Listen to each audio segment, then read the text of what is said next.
nongale ayu pung nipan muk tabada nupi amuga male fawi haiba thongal da lebi imanawa gi mabok to bazar sapada bp stroke torga leitre na paulai ai swai lawi last da aina khalai o abok lo balak po oire tana aduga akhoi gi lekai de mi ama hek siraba mi mari ahum natraga manga natraga taret siba habisa akhoi lekai gi thaine de gi hongna chanare tanja duda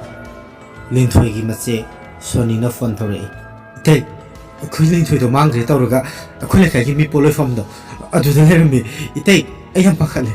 akhoi linthoi se amuta ne papung gi mana habada adom nan pusi ite aina soni ai lagi lermo ai imanabda puraga yam thuna lagi ko thangnaba mikopta ahoba khonjet amana nolaga ai kanano khangra aina nakhoi loina ma hatkani aina nakhoi loina ma hatkani asi herga phone adu kakthki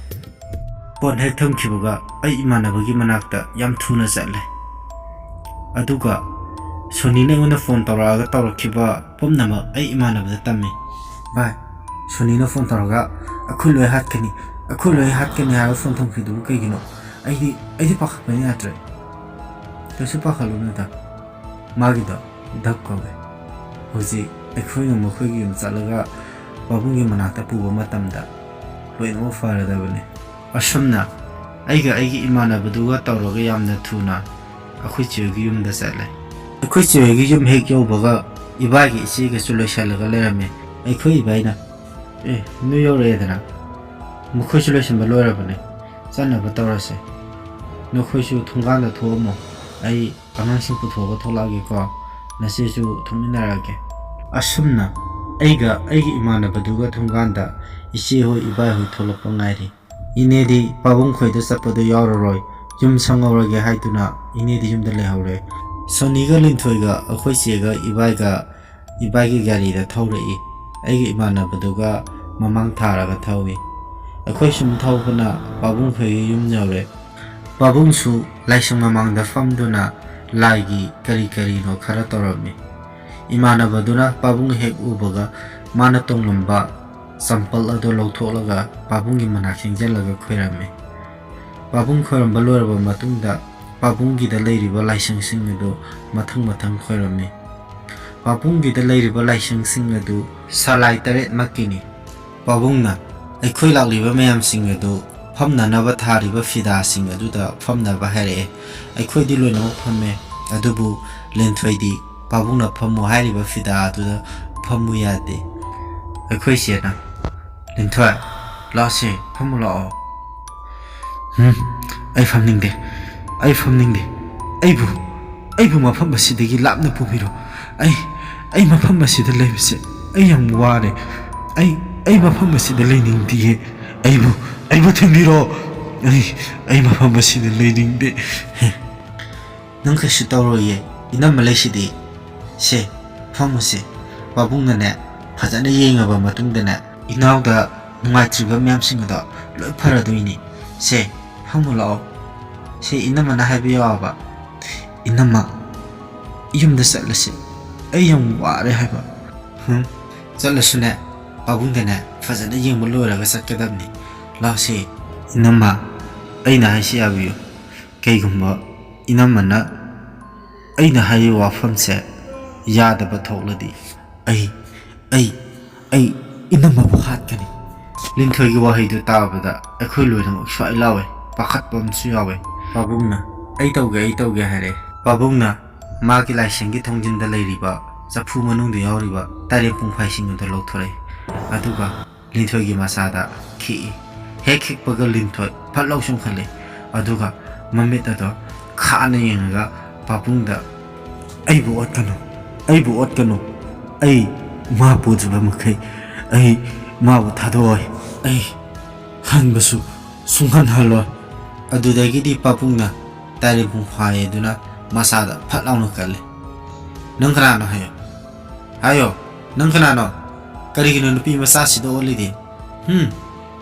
ai leringida nangda taibu miyoibagi hakchangda sadongba yabro hayo nangkrano amukasu pabungna tare pungphai duna masada kanjele adudagi di linthoi khangba ngamdraduna leimaida famdaki ꯄꯥꯕꯨꯡꯅ ꯍꯥꯏꯌꯣ ꯁꯦꯡꯅ ꯍꯥꯏꯌꯣ ꯅꯪ ꯀꯅꯥꯅꯣ ꯀꯅꯥꯅ ꯊꯥꯔꯛꯄꯅꯣ ꯅꯠꯇ꯭ꯔꯒ ꯅꯪꯕꯨ ꯂꯥꯏꯔꯦꯝꯕꯤ ꯀꯅꯥꯒꯤ ꯁꯥꯌꯣꯅꯣ ꯍꯥꯏꯌꯣ ꯀꯔꯤꯒꯤꯗꯃꯛꯇ ꯅꯨꯄꯤ ꯃꯆꯥ ꯑꯁꯤꯗ ꯁꯗꯣꯡꯂꯤꯕꯅꯣ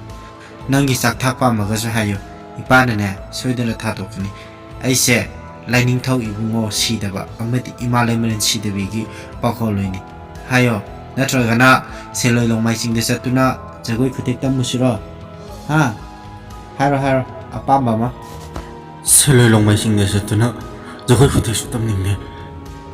ꯑꯗꯨꯒ ꯑꯩ ꯀꯅꯥꯅꯣꯁꯨ ꯁꯨꯃꯥꯏ ꯍꯥꯏꯗꯣꯛꯑꯣꯏ ꯑꯩꯅ ꯄꯥꯝꯕꯕꯨ ꯅꯨꯄꯤ ꯃꯆꯥ ꯑꯁꯤ ꯄꯨꯗꯨꯅ ꯆꯠꯈꯤꯕ ꯑꯩ ꯅꯨꯄꯤꯁꯤ ꯄꯨꯗꯨꯅ ꯆꯠꯂꯣꯏ ꯍꯩ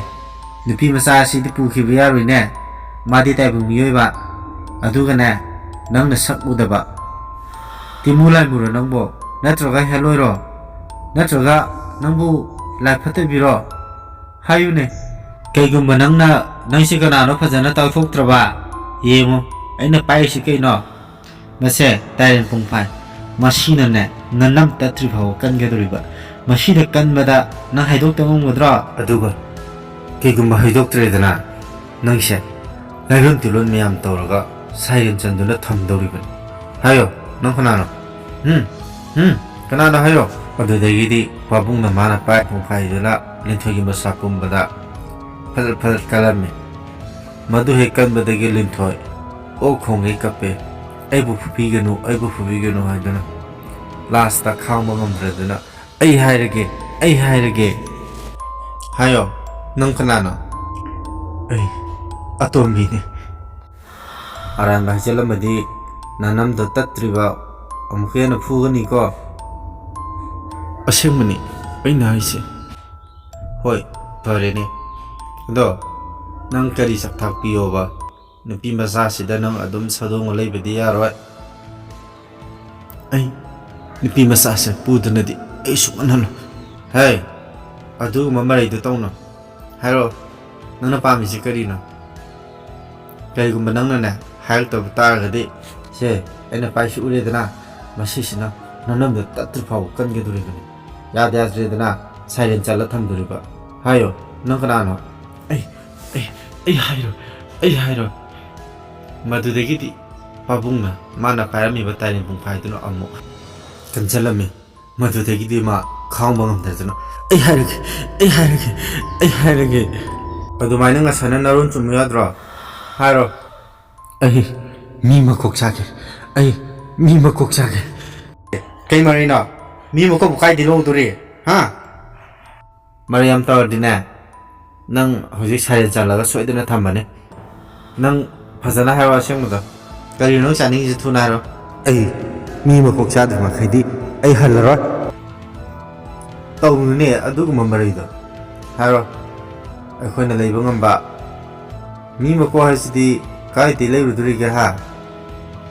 ꯅꯪꯅ ꯆꯥꯗꯕ ꯌꯥꯗꯦ ꯍꯥꯏꯔꯒꯗꯤ ꯑꯩ ꯈꯔ ꯄꯜꯂꯛꯀꯦ ꯑꯗꯨꯗ ꯌꯥꯎꯕ꯭ꯔꯥ ꯌꯦꯡꯉꯣ ꯌꯦꯟꯒꯨꯝꯕ ꯉꯀ꯭ꯔꯥꯒꯨꯝꯕ ꯌꯨꯒꯨꯝꯕ ꯁꯤꯡꯖꯨꯒꯨꯝꯕ ꯑꯁꯤꯒꯨꯝꯕꯁꯤꯡ ꯃꯔꯛꯁꯤꯗꯒꯤ ꯑꯃ ꯈꯜꯂꯨꯅꯦ ꯑꯣꯏꯁꯨ ꯑꯣꯏꯔꯣꯏꯗꯕ ꯃꯤ ꯃꯀꯣꯛ ꯀꯥꯏꯅ ꯅꯅꯝꯗꯣ ꯇꯠꯀꯦꯗꯅꯦ ꯍꯥꯏꯔꯣ ꯀꯔꯤ ꯅꯣꯏ ꯆꯥꯅꯤꯡꯉꯤꯁꯦ ꯑꯄꯥꯝꯕ ꯑꯃ ꯈꯜꯂꯣ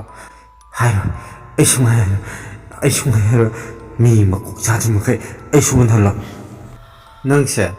ꯑꯣꯏꯁꯨ ꯑꯣꯏꯔꯣꯏꯗꯕꯗ ꯃꯔꯩ ꯌꯥꯝ ꯇꯧꯏꯗ ꯑꯁꯤ ꯍꯥꯏꯔꯒ ꯄꯥꯕꯨꯡꯅ ꯑꯃꯨꯛ ꯁꯥꯟꯗꯩ ꯃꯗꯨꯗꯒꯤꯗꯤ ꯃꯥ ꯈꯥꯡꯕ ꯉꯝꯗ꯭ꯔꯗꯨꯅ ꯑꯁꯦꯡꯕꯗꯣ ꯍꯥꯏꯔꯛꯏ ꯑꯩ ꯉꯀ꯭ꯔꯥ ꯆꯥꯒꯦ ꯌꯨ ꯊꯛꯀꯦ ꯉꯀ꯭ꯔꯥ ꯑꯗꯨꯃꯥꯏꯅ ꯉꯁꯥꯏꯅ ꯅꯔꯣꯜ ꯆꯨꯝꯃꯨ ꯌꯥꯗ꯭ꯔꯣ ꯍꯩ ꯌꯨꯗꯤ ꯀꯩꯗ ꯍꯥꯞꯄꯧꯒꯦ ꯉꯀ꯭ꯔꯥꯕꯨꯗꯤ ꯕꯖꯥꯔꯗ ꯂꯩꯍꯜꯂꯣꯅꯤ ꯑꯁ꯭ꯋꯥꯏꯗ ꯐꯪꯉꯝꯃꯅꯤꯅꯦ ꯌꯦꯟꯗꯧꯗ ꯍꯥꯞꯄꯣ ꯍꯣꯏ ꯅꯣꯏ ꯀꯅꯥꯅꯣ ꯑꯃ ꯇꯧꯔꯒ ꯉꯀ꯭ꯔꯥꯗꯣ ꯂꯩꯔꯨꯔꯣꯗꯅ ꯑꯩꯒꯤ ꯏꯕꯥꯏꯒ ꯉꯀ꯭ꯔꯥ ꯂꯩꯕ ꯆꯠꯂꯦ ꯑꯁꯨꯝꯅ ꯏꯕꯥꯏꯒ ꯑꯩꯒ ꯉꯀ꯭ꯔꯥ ꯂꯩꯔꯨꯔꯦ ꯉꯀ꯭ꯔꯥ ꯂꯩꯔꯨ ꯍꯜꯂꯛꯄꯗ ꯄꯥꯕꯨꯡꯅ ꯌꯦꯟꯗꯧ ꯑꯃ ꯌꯥꯜꯂꯒ ꯂꯩꯔꯝꯃꯤ ꯌꯦꯟꯗꯧꯗꯨ ꯄꯥꯕꯨꯡꯅ ꯍꯨꯏꯇꯦꯝ ꯁꯥꯅ ꯃꯀꯛ 8 ꯀꯛꯏ ꯑꯩꯅ ꯍꯪꯉꯤ ꯄꯥꯕꯨꯡ ꯃꯀꯛ 8 ꯀꯩꯒꯤꯅꯣ ꯄꯥꯕꯨꯡꯅ ꯃꯉꯣꯟꯗ ꯆꯪꯉꯤꯕꯁꯦ ꯍꯦꯜꯂꯣꯏꯅꯦ ꯍꯣꯔꯦꯟ ꯃꯥꯅ ꯌꯨ ꯊꯛꯄꯒꯤ ꯃꯑꯣꯡꯗꯣ ꯌꯦꯡꯉꯒꯅꯦ ꯍꯦꯜꯂꯣꯏ ꯀꯌꯥ ꯁꯨꯕꯤꯅꯣꯗꯣ ꯈꯪꯗꯣꯏꯅꯦ ꯀꯗꯥꯏ ꯉꯀ꯭ꯔꯥꯗꯣ ꯁꯤ ꯊꯝꯃꯣ ꯉꯀ꯭ꯔꯥꯗꯨ ꯎꯕꯗ ꯂꯤꯟꯊꯣꯏ ꯍꯔꯥꯎꯏ ꯄꯥꯕꯨꯡꯅ ꯐꯖꯅ ꯀꯛꯂꯒ ꯁꯦꯝꯂꯕ ꯌꯦꯟꯗꯧ ꯃꯀꯛ ꯇꯔꯦꯠꯇꯨ ꯄꯔꯦꯡ ꯁꯥꯡꯅ ꯃꯃꯥꯡ ꯑꯣꯜꯂꯒ ꯊꯝꯃꯤ ꯑꯗꯨꯒ ꯌꯨ ꯍꯩꯖꯤꯜꯂꯦ ꯌꯨꯗꯨꯒꯤ ꯃꯅꯥꯛꯇ ꯉꯀ꯭ꯔꯥꯗꯨ ꯊꯝꯃꯤ ꯑꯗꯨꯒ ꯂꯤꯟꯊꯣꯏꯗ ꯍꯥꯏ ꯍꯩ ꯅꯪꯒꯤ ꯆꯥꯛꯊꯥꯛꯁꯤꯗ ꯂꯩꯔꯦ ꯆꯥꯔꯣ ꯑꯗꯨꯒꯅꯦ ꯁꯤ ꯍꯦꯛ ꯆꯥꯕ ꯂꯣꯏꯕꯒꯅꯦ ꯍꯟꯈꯤꯒꯗꯕ ꯈꯪꯉꯦꯗꯅ ꯅꯪ ꯁꯤꯗ ꯑꯃꯨꯛ ꯍꯟꯅ ꯌꯦꯠꯄ ꯌꯥꯔꯣꯏꯀꯣ ꯍꯦꯛ ꯌꯦꯠꯂꯕ ꯅꯪ ꯁꯥꯏꯂꯦꯟ ꯆꯟꯒꯗꯕꯅꯤ ꯂꯤꯟꯊꯣꯏ ꯑꯩ ꯌꯦꯠꯂꯔꯣꯏ ꯑꯗꯨꯒ ꯂꯤꯟꯊꯣꯏ ꯉꯀ꯭ꯔꯥꯗꯨꯒꯤ ꯃꯅꯥꯛꯇ ꯐꯠꯂꯥꯎ ꯆꯣꯡꯁꯤꯜꯂꯦ ꯑꯗꯨꯒ ꯐ꯭ꯔꯪ ꯐ꯭ꯔꯪ ꯆꯣꯡꯈꯤꯕ ꯑꯍꯤꯡꯕ ꯉꯀ꯭ꯔꯥ ꯑꯗꯨ ꯇꯥꯞ ꯄꯥꯏꯈꯠꯂꯦ ꯃꯈꯨꯠ ꯑꯅꯤꯗꯨꯅ ꯄꯥꯏꯈꯠꯂꯒ ꯃꯌꯥꯗ ꯍꯨꯛꯆꯜꯂꯦ ꯃꯉꯛꯇꯣ ꯀ꯭ꯔꯛ ꯀ꯭ꯔꯛ ꯁꯛꯑꯦ ꯏ ꯄꯦꯠ ꯂꯥꯎꯅ ꯊꯣꯛꯂꯛꯑꯦ ꯎꯕꯗ ꯌꯥꯝ ꯍꯪꯒꯣꯏꯕ ꯑꯃ ꯐꯥꯎꯋꯦ ꯑꯩꯈꯣꯏꯗꯤ ꯃꯥꯗꯤ ꯌꯥꯝ ꯍꯥꯎꯅ ꯆꯥꯏ ꯏꯗꯨ ꯆꯨꯞꯄꯦ ꯃꯗꯨ ꯂꯣꯏꯔꯕ ꯃꯇꯨꯡꯗ ꯉꯁꯥꯏꯒꯤ ꯌꯦꯟꯗꯧ ꯇꯔꯦꯠꯇꯨꯒꯤ ꯃꯅꯨꯡꯗꯨꯗ ꯃꯔꯤꯁꯨꯕꯤꯗꯣ ꯈꯜꯂꯒ ꯃꯥ ꯌꯨ ꯊꯛꯂꯛꯏ ꯄꯥꯕꯨꯡꯅ ꯍꯥꯏ ꯃꯥꯁꯦ ꯍꯦꯂꯣꯏ ꯃꯔꯤꯁꯨꯕꯤꯅꯤ ꯑꯇꯣꯝꯕꯤꯅꯦꯅ ꯍꯥꯏꯖꯜꯂꯤꯅꯦ ꯑꯇꯣꯝꯕꯤ ꯑꯁꯦ ꯃꯔꯩ ꯈꯔ ꯀꯜꯂꯤꯗꯅ ꯃꯗꯨ ꯑꯣꯏꯇꯥꯔꯗꯤ ꯃꯥꯅ ꯍꯥꯏꯔꯤꯕꯗꯣ ꯁꯣꯏꯗꯅ ꯐꯪꯒꯅꯤ ꯈꯟꯕꯒꯤꯅꯦ ꯃꯆꯤꯟ ꯊꯤꯔꯤꯅꯦ ꯃꯣꯏꯒꯤ ꯆꯥꯛꯆꯥ ꯏꯊꯛꯁꯤꯅ ꯃꯣꯏꯁꯦ ꯀꯔꯝꯕꯅꯣ ꯀꯌꯥ ꯁꯨꯕꯤꯅꯣꯁꯦ ꯏꯔꯣꯏ ꯂꯥꯏꯅ ꯈꯪꯕ ꯉꯝꯃꯤ ꯂꯤꯟꯊꯣꯏ ꯃꯥꯅ ꯌꯨ ꯊꯛꯄ ꯑꯃꯗꯤ ꯉꯀ꯭ꯔꯥꯗꯨ ꯆꯥꯕꯗ ꯂꯣꯏꯔꯕ ꯃꯇꯨꯡꯗ ꯃꯁꯥꯗꯨ ꯐꯗ꯭ꯔꯛ ꯂꯥꯎꯅ ꯇꯥꯔꯦ ꯑꯗꯨꯒ ꯑꯩꯈꯣꯏꯗ ꯑꯣꯟꯁꯤꯜꯂꯒ ꯍꯥꯏꯔꯦ ꯑꯩꯕꯨ ꯀꯩꯗꯧꯈ꯭ꯔꯒꯦꯕ ꯀꯩꯒꯤꯅꯣ ꯑꯩꯅ ꯃꯐꯝ ꯑꯁꯤꯗ ꯃꯇꯧ ꯀꯔꯝꯅ ꯏꯅꯝꯃ ꯇꯥꯆꯧ ꯑꯩꯕꯨ ꯃꯐꯝꯁꯤꯗ ꯃꯇꯧ ꯀꯔꯝꯅ ꯑꯩꯈꯣꯏꯁꯦꯅ ꯏꯅꯥꯎ ꯀꯩꯁꯨ ꯇꯧꯗꯤꯌꯦ ꯏꯅꯥꯎꯁꯦ ꯋꯥꯈꯜ ꯈꯤꯇꯪ ꯅꯨꯡꯉꯥꯏꯇꯕ ꯃꯥꯜꯂꯦꯅ ꯑꯩꯈꯣꯏꯅ ꯃꯐꯝꯁꯤꯗ ꯄꯨꯔꯒ ꯂꯥꯌꯦꯡꯁꯤꯅꯦ ꯍꯧꯖꯤꯛꯇꯤ ꯏꯅꯥꯎ ꯀꯩꯁꯨ ꯇꯧꯗ꯭ꯔꯕꯅꯤꯅ ꯌꯨꯝꯗ ꯍꯜꯂꯗꯧꯕꯅꯦ ꯄꯥꯕꯨꯡꯅ ꯑꯃꯨꯛ ꯂꯤꯟꯊꯣꯏꯗ ꯑꯣꯟꯁꯤꯜꯂꯒ 이베마 이자기 수도비다 빨리시디 파이시 아두다 레리번 모라다 아두다 마학당 파무세 빠네 이자기 누마이트바 ꯃꯌꯥꯝꯁꯤꯡꯗ ꯂꯣꯏꯅ ꯑꯃꯨꯛ ꯌꯦꯡꯊꯣꯛꯇꯣꯏꯅꯤ ꯂꯤꯟꯊꯣꯏ ꯃꯣꯔꯥꯗ ꯍꯥꯏꯐꯦꯠ ꯌꯦꯡꯉꯤ ꯄꯥꯕꯨꯡꯅ ꯑꯃꯨꯛ ꯐꯝꯃꯨꯅꯦ ꯂꯤꯟꯊꯣꯏ ꯎꯄꯥꯏ ꯂꯩꯇꯗꯨꯅ ꯃꯣꯔꯥꯗꯨꯗ ꯐꯝꯃꯤ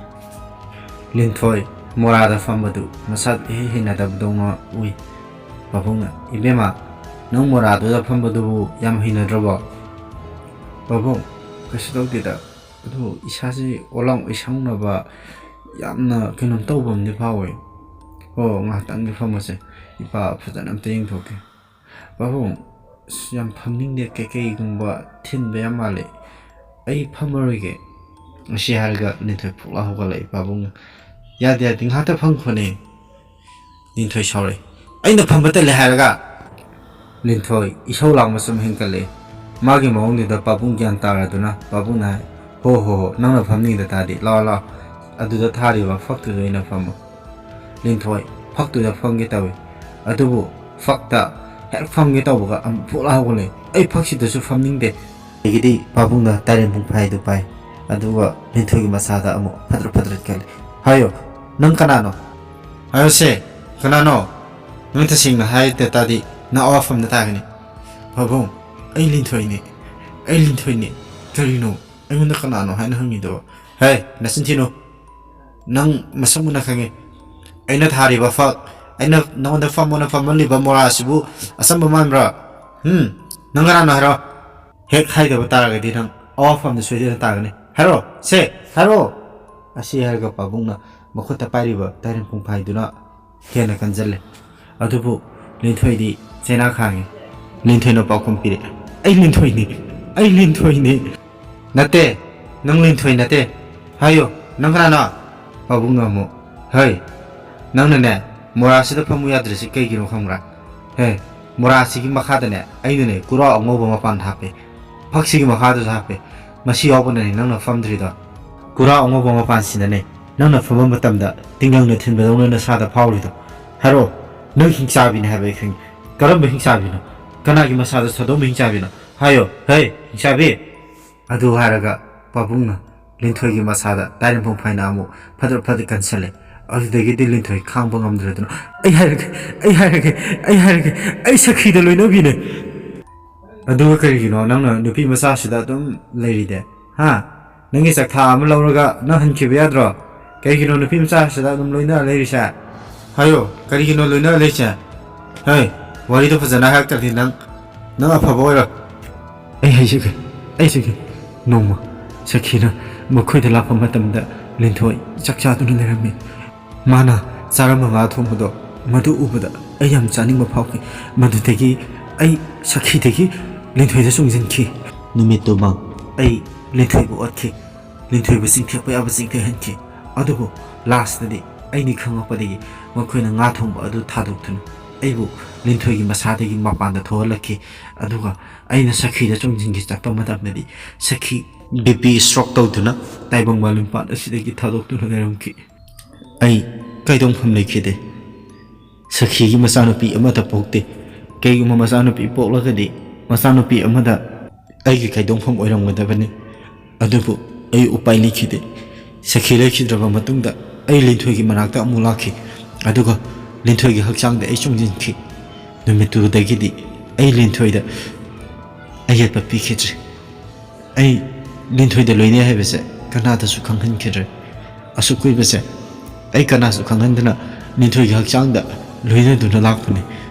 ꯑꯗꯨꯕꯨ ꯉꯁꯤꯗꯤ ꯑꯩꯒꯤ ꯀꯥꯏꯗꯣꯡꯐꯝ ꯂꯩꯔꯔꯣꯏ ꯅꯣꯏꯅ ꯑꯩꯕꯨ ꯂꯣꯏꯁꯤꯟꯒꯦ ꯍꯥꯏꯔꯅꯤ ꯐꯔꯦ ꯑꯩꯕꯨ ꯂꯣꯏꯁꯤꯟꯕꯤꯔꯣ ꯑꯩ ꯇꯥꯏꯕꯪ ꯃꯤꯑꯣꯏꯕ ꯅꯈꯣꯏꯒꯤ ꯃꯔꯛꯇꯒꯤ ꯌꯥꯝꯅ ꯂꯥꯞꯅ ꯆꯠꯈ꯭ꯔꯒꯦ ꯄꯥꯕꯨꯡꯅ ꯑꯃꯨꯛ ꯂꯤꯟꯊꯣꯏꯅ ꯍꯥꯏꯔꯛꯄꯗꯨꯒꯤ ꯃꯇꯨꯡ ꯏꯟꯅ ꯃꯈꯥ ꯇꯥꯔꯛꯏ ꯆꯠꯈꯤꯕ ꯇꯥꯕꯅꯤꯅꯦ ꯅꯈꯣꯏꯒ ꯇꯥꯏꯕꯪ ꯃꯤꯑꯣꯏꯕ ꯑꯩꯈꯣꯏꯒ ꯃꯇꯧ ꯀꯔꯝꯅ ꯂꯩꯃꯤꯟꯅꯗꯧꯔꯤꯒꯦ ꯅꯪꯁꯨ ꯃꯨꯟꯅ ꯈꯜꯂꯨꯅꯦ ꯐꯔꯦ ꯅꯪꯒꯤ ꯋꯥꯔꯤꯁꯨ ꯈꯪꯉꯦ ꯑꯗꯨꯗꯨꯅ ꯅꯪꯅ ꯄꯥꯝꯃꯤꯁꯤ ꯀꯔꯤꯅꯣ ꯅꯪꯒꯤ ꯆꯥꯛꯊꯥꯛ ꯑꯃꯗꯤ ꯄꯤꯔꯒꯦ ꯅꯪꯅ ꯑꯄꯥꯝꯕ ꯑꯃ ꯅꯤꯔꯣ ꯑꯩꯒꯤ ꯆꯥꯛꯊꯥꯛ ꯅꯨꯃꯤꯠꯇꯨꯗ ꯂꯤꯟꯊꯣꯏꯅ ꯆꯥꯔꯝꯕ ꯉꯥ ꯊꯣꯡꯕꯗꯣ ꯑꯗꯨ ꯆꯔꯥ ꯑꯃꯈꯛꯇꯪ ꯄꯤꯖꯔꯣ ꯃꯗꯨ ꯆꯥꯕꯗꯒꯤ ꯑꯩ ꯂꯤꯟꯊꯣꯏꯒꯤ ꯍꯛꯆꯥꯡꯗꯒꯤ ꯏꯁꯥꯅ ꯈꯪꯅ ꯑꯗꯨꯝ ꯆꯠꯆꯈ꯭ꯔꯒꯦ ꯄꯥꯕꯨꯡꯅ ꯑꯃ ꯃꯗꯨ ꯌꯥꯔꯣꯏꯅꯦ ꯃꯃꯥꯡꯗꯁꯨ ꯆꯠꯅꯤꯅ ꯆꯠꯈ꯭ꯔꯒ ꯆꯠꯂꯝꯗ꯭ꯔꯤꯁꯤꯗꯤ ꯑꯃꯨꯛ ꯂꯤꯟꯊꯣꯏꯗ ꯂꯣꯏꯅ ꯂꯩꯔꯝꯃꯤꯁꯤꯗꯤ ꯍꯟꯗꯛꯃꯨꯛꯇꯤ ꯅꯪꯕꯨ ꯁꯥꯏꯔꯟ ꯆꯟꯗꯨꯅ ꯂꯩꯅꯨꯡꯗ ꯐꯨꯝꯒꯅꯤ ꯅꯠꯇꯦ ꯁꯥꯏꯔꯟ ꯆꯟꯕ ꯍꯥꯏꯕ ꯋꯥꯍꯩꯗꯣ ꯄꯟꯕꯤꯒꯅꯨ ꯑꯩꯈꯣꯏꯅ ꯈ꯭ꯋꯥꯏꯗꯒꯤ ꯀꯤꯖꯕꯁꯦ ꯁꯥꯏꯔꯟ ꯆꯟꯕ ꯋꯥꯍꯩꯁꯤꯅꯤ ꯁꯥꯏꯔꯟ ꯆꯟꯕꯒꯤ ꯑꯋꯥꯕꯁꯦ ꯅꯈꯣꯏꯅꯗꯤ ꯈꯪꯕ ꯁꯥꯏꯔꯟꯗꯗꯤ ꯆꯟꯕꯤꯒꯅꯨ ꯌꯥꯔꯣꯏꯅꯦ ꯁꯥꯏꯔꯟ ꯁꯣꯏꯗꯅ ꯆꯟꯗꯣꯏꯅꯦ ꯑꯉꯥꯡꯁꯥ ꯅꯨꯃꯤꯠꯇꯨꯗ ꯅꯈꯣꯏ ꯀꯔꯤ ꯉꯥ ꯄꯤꯖꯒꯦ ꯅꯤꯡꯁꯤꯡꯕ꯭ꯔꯥ ꯑꯩꯈꯣꯏ ꯆꯦꯅ ꯄꯥꯕꯨꯡ ꯉꯥꯍꯩ ꯊꯣꯡꯕ꯭ꯔꯥ ꯀꯩꯅꯣꯝꯃ ꯑꯣꯏꯈꯤꯕꯅꯦ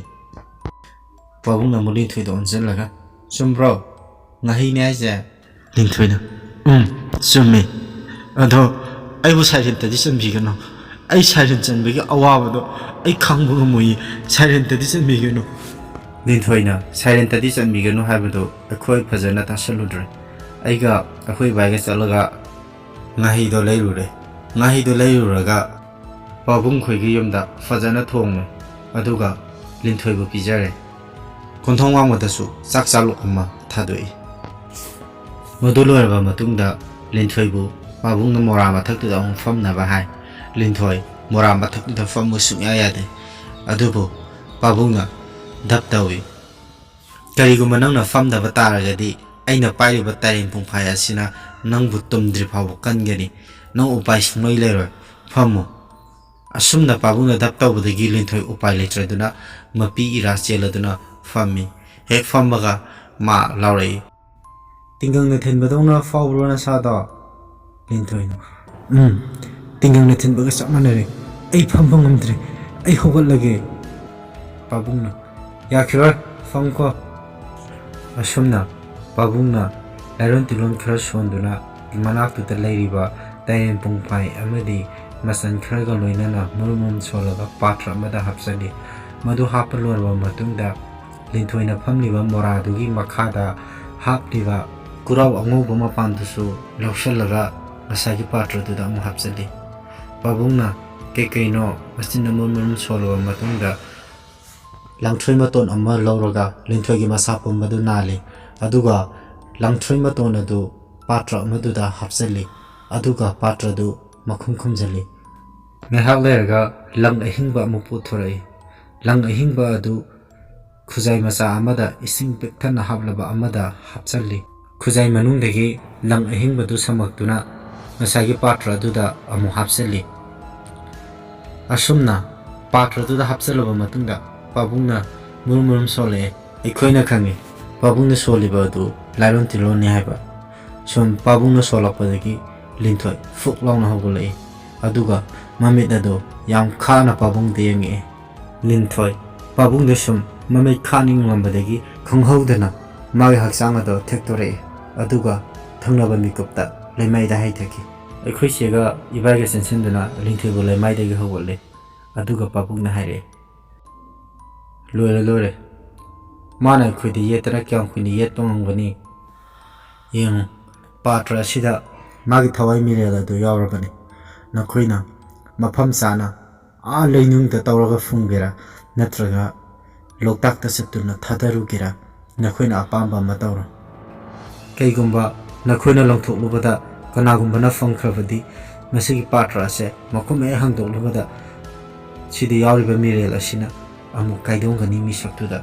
aduna nakhoina yam chekshina mafam chana funggadabani natraga loktaki irol nungda lopkhinaba nakhoina loktak mayai da satuna thadarugadabani ko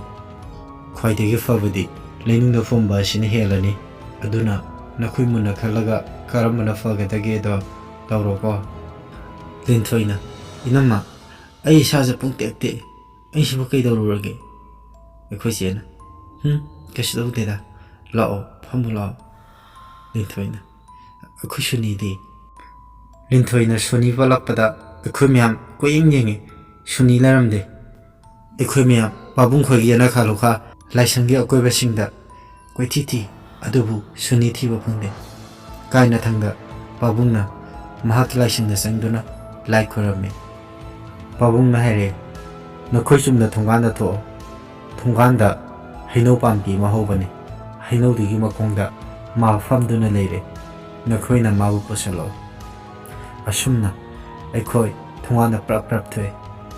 shuni murum solaga masinda leire akhoi myam changshelle akhoi chena changshalaga shuniya na du kai duino lao manungda ninthoi chu kyan ta hore tasu tawdeda sumphamam bane hoi changase matawaduda ai kitang khoktakcha masai sunino phone tawraga ingonda mkhoi loi hat keni kaina hakibada amung nisenge ai babungda tamsira tawmushira ai khalle ai imana badudadi tamkharabane masu khange ai sum khanjana ragalai last dadi ai haibana farni khanduna manungda sang aina thokhiba thodu hingdo haige hek tawbaga babungna hare aina masai hek ubaga nupi masasi nushit ama isen cheli masasi ising de hebase uba maktada khangkhrabane laula hojite nangi pali oirabane soni yam sauna maibada khudomi singaga ai nang hatkeni ai nang hatkeni ai nang hatkeni